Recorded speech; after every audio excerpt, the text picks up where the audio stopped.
काय तू ठीक आहेस ना? म्हणजे हे बघ, तुला जर त्रास होत असेल, तुला जमत नसेल तर तू नको सांगू बाचं नाव. नाही ग, आज पतूर मी आज हे काय सोचलं, तोच त्रास परत तुला झालेला मला नाही सहन व्हायचं ना तुझ्या बापाला.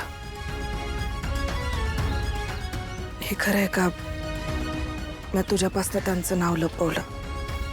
मला नाही राहता आलं त्यांच्या संग. खरं तो लई चांगला माणूस आहे ग, तो वाईट कधीच नव्हता. फक्त माझा नाईलाज होता म्हणून मला हे पाऊल उचलायला लागलं. असा काय नाईलाज होता का? एवढी वर्ष ते आपल्या पोरीपासून लांब राहिलं.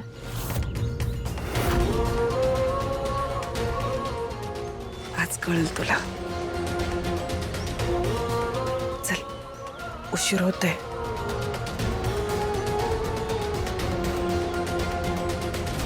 ग्रॅनी आजी, ग्रॅनी आजी, ऐक ना, I have got to tell you this. ऐक ना, तुला माहितीये कमळी आणि तिच्या मॉमची गावात ना फुल बदनामी चालू आहे. आणि ज्या कंडिशन मध्ये त्या दोघी राहतात ना, असं वाटतं लवकरच त्या दोघी ना असं गावाच्या बाहेर किक आउट करणार. अनिका, एखाद्याच्या दुःखावर असं सेलिब्रेशन नसतं करायचं. मॉम, तू कधीपासून एवढी हळवी झाली? हळवी हळू.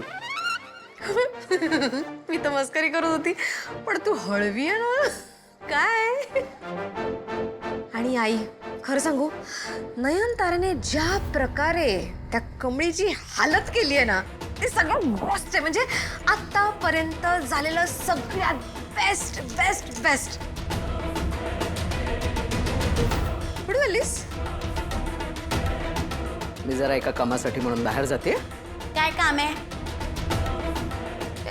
काय चाललंय अनिका? सगळेच घराच्या बाहेर चाललेत. म्हणजे म्हातारी आणि राजन ते दोघं सुद्धा बाहेर निघून गेलेत. त्यांना रात्री यायला उशीर होणार आहे. आणि आता ही पण चालली आहे. म्हणजे झालं. म्हातारी आणि राजन कुठे गेले?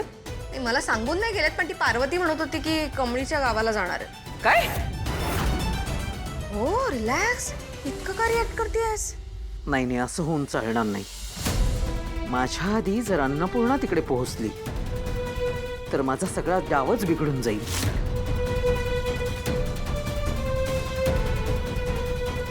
ऐक ऐक ऐक रागिणी, हा, मी तुला एक काम सांगते, ते माझं काम करायचंय.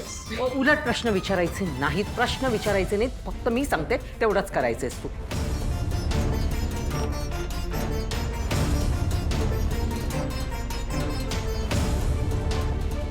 फक्त मी सांगितलंय तेवढंच करायचं, स्वतःचं डोकं वापरायचं नाही, कळलं?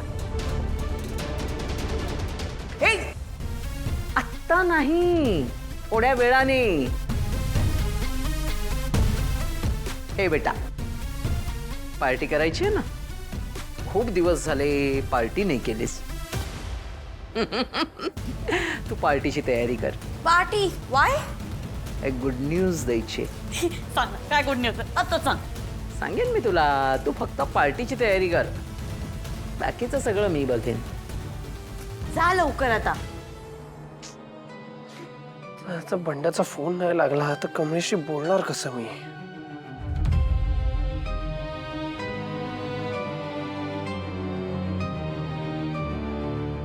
एक मिनिट.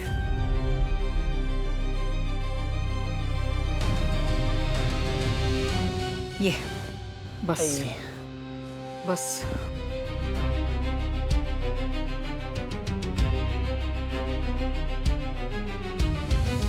ऋषी,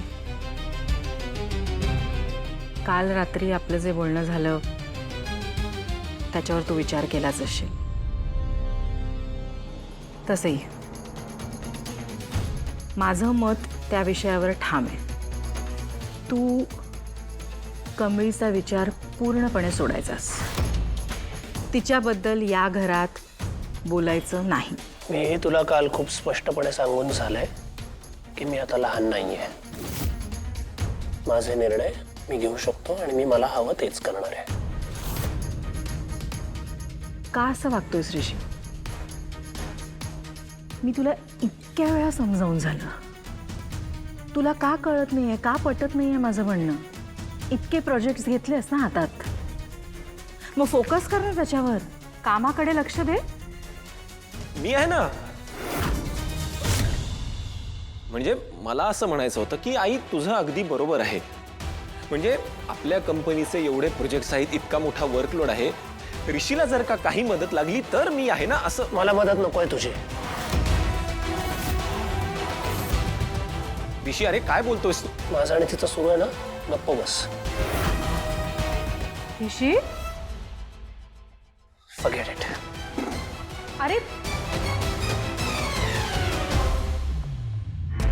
मी आहे म्हणून बिझनेसचं चाललंय सगळं, नाहीतर काय होणार आहे कोणास ठाऊक. याला इतकं समजावून सुद्धा खरं काय आहे ते याच्या लक्षात येत नाहीये. मला आता भीती वाटते या कमळीच्या नादाला लागून ऋषी मला तर विसरून नाही ना जाणार.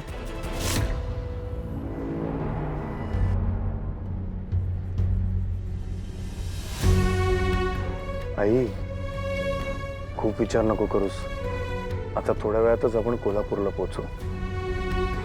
कमलीला भेटल्याशिवाय काय माझ्या मनाला शांतता मिळणार नाहीये. काय झालंय माहिती नाही, गेले 2 दिवस खूपच अस्वस्थ वाटते रे. ठीक असेल ना ती पोर? आई अगं ठीकच असेल ती. कमळीला ओळखतेस ना तू, स्ट्रॉंग मुलगी आहे. आता आपण थोड्या वेळातच पोहोचू, मग भेटेलच तुला. तिला समजवेन मी. मुंबईला परत घेऊन जाऊ तिला. नाही ऐकलं ना तर चांगली रागवेन तिला. स्वतःच्या शिक्षणाची काळजी नाही हिला. आई मी तर म्हणतो भेटल्यानंतर 2 धपाटेच घाल तिला आणि परत मुंबईला घेऊन जा. राजन, मला वाटतं आपण तिच्या आईला सुद्धा मुंबईला घेऊन जाऊ. दोघेही राहतील आपल्याकडे. काय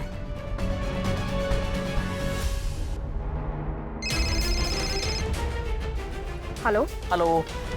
हा बेटा, सांगितलेलं काम केलंस? आई तू बरी आहेस ना ग?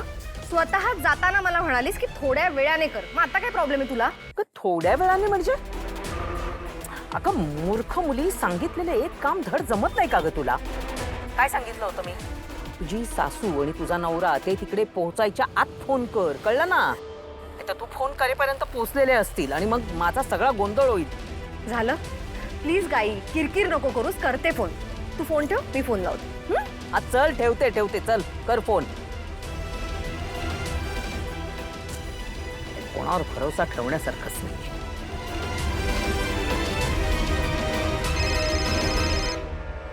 रागिणी, हॅलो. आई आई तुम्ही कुठे आहात? आई प्लीज घरी लवकर या. बाबांना बरं नाही वाटत आहे. मी डॉक्टरना बोलवले. लवकर या. अगं काय काय सांगतेस तू? काय झालं आई? रागिणीचा फोन आहे. हा हा, बोल रागिणी. अहो अहो प्लीज तुम्ही सगळे लवकर या घरी. बाबांना बरं वाटत नाहीये. मला खूप भीती वाटते. तुम्ही लवकरात लवकर या प्लीज. हो पण म्हणजे काय झालं डॉक्टर? अरे